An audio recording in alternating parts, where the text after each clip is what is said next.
பரிசுத்த நாமத்திற்கு மகிமை உண்டாவதாக. இந்த காலை வேளையிலே கர்த்தர் நம்மை ஒன்று கூடி சேர்த்த ஒரு கிருபைக்காக கர்த்தரை நாம் ஸ்தோத்திரிப்போம். ஹல்லேலூயா, ஹல்லேலூயா. Thank you Jesus. நன்றி அப்பா, நன்றி அப்பா. இயேசுவின் ரத்தம் ஜெயம், இயேசுவின் ரத்தம் ஜெயம், இயேசுவின் ரத்தம் ஜெயம் அப்பா. ஆண்டவர், நாங்கள் இருக்கிற வீடுகளிலே உங்கள் ரத்தத்தை நாங்கள் தெளிக்கிறோம் ஆண்டவரே. விசுவாசிகளுடைய வீடுகளிலே உங்கள் ரத்தத்தை நாங்கள் தெளிக்கிறோம் அப்பா. ஸ்தோத்திரம், ஸ்தோத்திரம், ஸ்தோத்திரம், ஸ்தோத்திரம். நன்றி அப்பா, நன்றி அப்பா. உடைய ஆவி ஆத்மா சரீரத்தை உடைய பரிசுத்த ரத்தத்தால் கழுவும் ஆண்டவரே. உரபா லக்கரபா ஷபலி கரபா ஹத்துரி தனலரதரபா. Thank you Jesus, thank you Jesus. உங்களுடைய கற்பனையை உங்களை தாழ்த்தி ஒப்புக் கொடுக்கிறோம் இயேசுவின் நாமத்தில் பிதாவே, ஆமென். ஆவியான எங்கள் அன்பு தெய்வமே, அடியோரை ஆட்கொண்டு நடத்துமே, ஆட்கொண்டு எங்களை அனலாக்கும் அன்பினால் என்று அலங்கரியும், அன்பினால் என்று அலங்கரியும். ஆவியான எங்கள் அன்பு தெய்வமே, அடியோரை ஆட்கொண்டு நடத்துமே, ஜெபிக்க வைக்கும் எங்கள் ஜெப வீரனே, துதிக்க தூண்டும் துணையாளரே, சாத்தானின் சகல தந்திரங்களை தகத்தெறிய வாருமையா, சாத்தானின் சகல தந்திரங்களை தகத்தெறிய வாருமையா. ஆவியான எங்கள் அன்பு தெய்வமே, அடியோரை ஆட்கொண்டு நடத்துமே, மனதை புதிதாக்கும் மன்னவனே, மறுரூபமாக்கும் ஐயா, மனதை புதிதாக்கும் மன்னவனே, மறுரூபமாக்கும் ஐயா.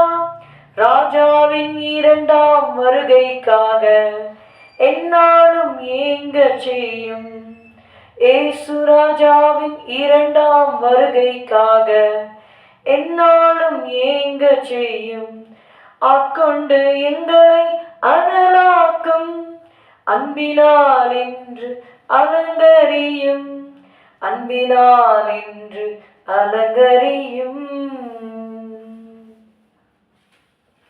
சங்கீதம் 65:4.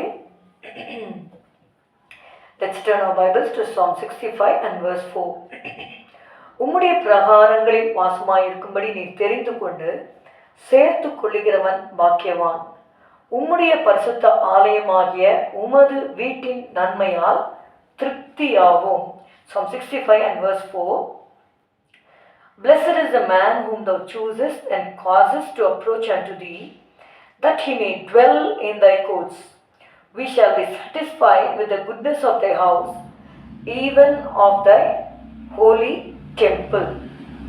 கர்த்தருடைய ஆலயத்துக்கு போவோம் வாருங்கள் என்று எனக்கு அவர்கள் சொன்னபோது மகிழ்ச்சியாய் இருந்தேன். I was glad when they said unto me, let us go to the house of the Lord.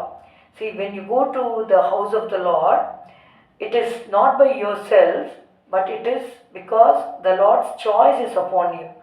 தேவன் ஒருவரை தெரிந்து கொண்டு அவர்களை ரட்சித்து அவர்களை தம்முடைய ஆலயத்திலே கொண்டு வந்து சேர்க்கிறார் என்று சொல்லி நம்ம பார்க்கிறோம். சங்கீதம் 65:4 உம்முடைய பிராகாரங்களில் வாசமாய் இருக்கும்படி நீ தெரிந்து கொண்டு சேர்த்து கொள்ளுகிறவன் பாக்கியவான்.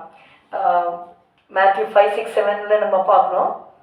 Blessed are they, blessed are the pure in heart, blessed are the meek. எத்தனையோ blessedன்னு பார்க்குறோம், பாக்கியவான்கள் என்று சொல்லி. இங்கே ஒரு பாக்கியவானை பார்க்கிறோம். தேவனாலே தெரிந்து கொள்ளப்பட்டு சேர்த்து கொள்ளப்பட்டு அவருடைய பிராகாரங்களில் வாசமாயிருக்கும்படி இருக்கிறவன் பாக்கியவான். உம்முடைய பரிசுத்த ஆலயமாகிய உம்முடைய வீட்டின் நன்மையால் திருப்தியாவோம். We shall be satisfied with the goodness of thy house. தேவனுடைய ஆலயத்திலே போகும் பொழுது அதனால நமக்கு பெரிய நன்மைகளை தேவன் வைத்திருக்கிறார். அநேகர் ஆலயத்துக்கு போவதிலே சில தடைகள் சிலருடைய வாழ்க்கையில காணப்படலாம்.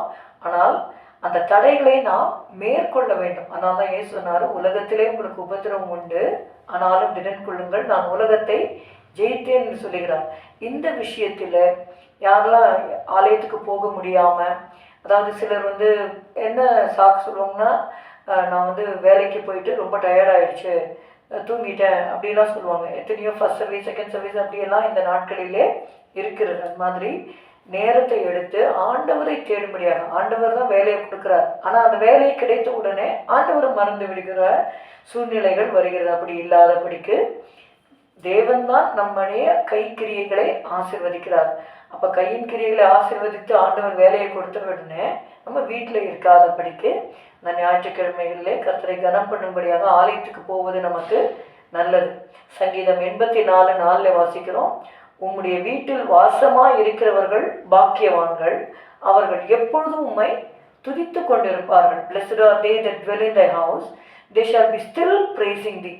எதற்காக நம்ம ஆலயத்திற்கு போகிறோம் அப்படின்னு நீங்கள் பார்த்தீங்கன்னா, துதிக்கும்படியாக. ஆண்டவர் வந்து அந்த வாரம் முழுக்க, அதாவது Sunday is the first day of the week. So when you give the first place to God, God will be blessing from you from Monday to Saturday. ஆண்டவருடைய பாதத்திலே நம்ம தங்கி இருக்கும்படியாக தான் கர்த்தருடைய ஆலயத்திற்கு நம்ம போகிறோம். நீங்கள் சங்கீதம் 122 நம்ம வாசிக்கிறோம், கர்த்தருடைய ஆலயத்திற்கு போவோம் வாருங்கள் என்று எனக்கு அவர்கள் சொன்னபோது மகிழ்ச்சியாக இருந்தேன். 4வது வசனம், அங்கே இஸ்ரவேலுக்கு சாட்சியாக கர்த்தருடைய ஜனங்களாகிய கோத்திரங்கள் கர்த்தரின் நாமத்தை ஸ்தோத்திரிப்பதற்கு போகும். We go there to praise and exalt the name of Jesus. ஆண்டவருடைய நாமத்தை உயர்த்தும்படியாக இயேசு சொன்னார், நான் உயர்த்தப்பட்டிருக்கும் பொழுது ஆத்துமாக்களை என்னிடமாக நான் சேர்த்துக் கொள்வேன். Jesus said, if I be lifted up from the earth, I will draw all men unto me. இப்போ ஆத்துமாக்களை ரட்சிப்பதற்கு ஒரு வழி என்ன அப்படின்னு பார்த்தீங்கன்னா, ரெகுலராக ஆலயத்திற்கு நாம் போகும்பொழுது அது வந்து ஆண்டவர் மற்றவர்களுக்கு அது சாட்சியாக இருக்கும். நமக்கும் அந்த ஆலயத்தில் இருக்கிற நன்மை, ஆவிக்குரிய நன்மைகள் நமக்கு கிடைக்கும். உன் ஆத்துமா வாழ்கிறது போல நீ எல்லாவற்றிலும் வாழ்ந்து சுகமாயிரு. We go to praise the Lord on the Lord's Day. இதுவரைக்கும் நீங்கள் ஆலயத்திற்கு ரெகுலராக போகாமல், ஒரு சிலர் பார்த்தீங்கன்னா first week and third week, first week second week வருவாங்க, கம்யூனியன் வருவாங்க, அடுத்த வாரம் வருவாங்க, அடுத்த 2 வாரம் சபையிலே அவர்கள் காணப்பட மாட்டார்கள். இப்படிப்பட்டவர்கள் நிரந்தரமாக ஆண்டவருடைய ஆசீர்வாதங்களையும் மகிழ்ச்சி சமாதானத்தை அனுபவிப்பது கொஞ்சம் கஷ்டம்தான். ஏன்னா எந்த ஒரு ஆஃபீஸ்க்கு போகிறோம், அங்கே வந்து தே ரிக்வயர் டிசிப்ளின். நீங்கள் ஆஃபீஸ்க்கு இஷ்டத்துக்கு நீங்கள் லீவ் போட்டு இருந்தீங்கன்னா நிச்சயமாக உங்களால் உங்களுடைய பாஸை சாட்டிஸ்ஃபை பண்ண முடியாது. அதே போல தான் நம்முடைய ஆண்டவரும் அந்த ஒழுங்கும் கிரமமாக எல்லாவற்றிலும் இருக்க வேண்டும். நீங்கள் இயேசுவை குறித்து வாசிக்கிறோம், ஓய்வு நாளில் வழக்கத்தின்படியே அவர் ஓய்வு நாளுக்கு சென்றார் என்று சொல்லி, ஓய்வு நாளில் வாசிக்க எழுந்து நின்றார் என்று சொல்லி, அந்த வழக்கம், he had a habit of going to the father's house, the Lord's house or the church. அந்த காரியத்திலே குறைகள் இருக்குமானால் ஆண்டவர்கிட்ட நீங்கள் சொல்லுங்கள். ஏன்னா நம்முடைய குறைகள் குற்றங்களை நம்ம அறிக்கையிட்டு அதை சீர்படுத்தும் பொழுது நிச்சயமாகவே ஆண்டவர் நம்முடைய குறைகள் குற்றங்களை மன்னித்து நம்மை நேர் வழிப்படுத்தி நம்மை ஆசீர்வதிக்கிறவராக இருக்கிறார். ஸ்தோத்திரம் அப்பா, உண்மை துதிக்கிறோம் கர்த்தாவே. இந்த வேளையில் கூட ஆலயத்திற்கு வர முடியாதபடி ஆண்டவரே அப்பா, ஒரு சிலர் தடைப்பட்டிருக்கிறாங்க. அவர்கள் அந்த தடைகளை மேற்கொண்டு ஜெயம் கொள்ளுகிறவன் எவனோ அவனை தேவனுடைய ஆலயத்திலே தூணாக்குவேன் என்று நீ சொன்னீரப்பா. I will make him a pillar in the temple of my God. ஆண்டவரே ஸ்தோத்திரம். அப்படியாக உலகத்தையும் மாம்சத்தையும் பிசாசையும் மேற்கொள்ள ஒவ்வொருவருக்கும் வேண்டிய கிருபைகளை தந்து வழி நடத்தும் ஆசீர்வதி இயேசுவின் நாமத்தில் பிதாவே, ஆமென். எல்லாரும் சேர்ந்து சொல்லுவோம், என் ஆத்துமாவே கர்த்தரை ஸ்தோத்திரி, என் முழு உள்ளமே உடைய பரிசுத்த நாமத்தை ஸ்தோத்திரி. என் ஆத்துமாவே கர்த்தரை ஸ்தோத்திரி, கர்த்தர் செய்த சகல உபகாரங்களை மறவாதே. Good morning, have a good day, God bless you.